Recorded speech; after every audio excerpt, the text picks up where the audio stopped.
Affinity versus GIMP, which one is better for editing? Today I ran real-world tests to find out, and if you're trying to choose between Affinity and GIMP without wasting time learning the wrong one, this will give you a clear answer fast. Both Affinity and GIMP are used for photo editing, design, and creative work. They let you crop images, fix colors, remove backgrounds, add text, and build designs from scratch. The big difference is how easy they feel to use and how polished the experience is.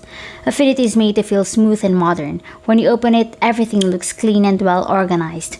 Tools are easy to find and most actions only take a few clicks. New users usually understand the basics quickly.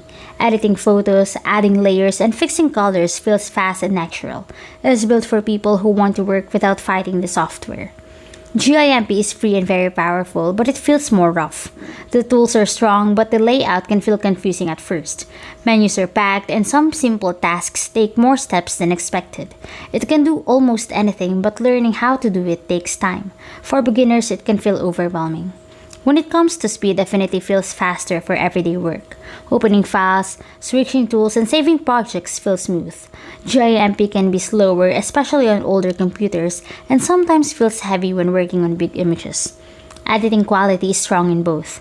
Both can fix photos, remove objects, and create designs.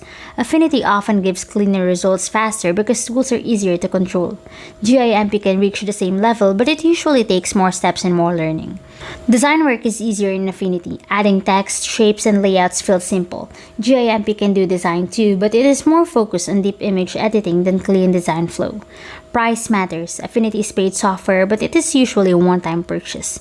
GIMP is completely free. That makes GIMP great for people who do not want to spend money, but it also explains why Affinity feels more polished.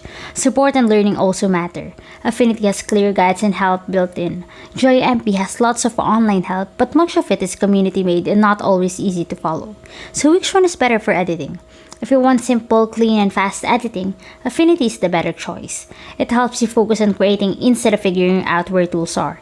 If you want powerful tools and do not mind spending time learning, GIMP is a strong free option. For beginners, Affinity is easier to start with. For people who like full control and do not mind the learning curve, GIMP can be rewarding. The real answer is this: Affinity is better for smooth, easy editing. GIMP is better for free, deep control. The better choice is the one that matches how you like to work.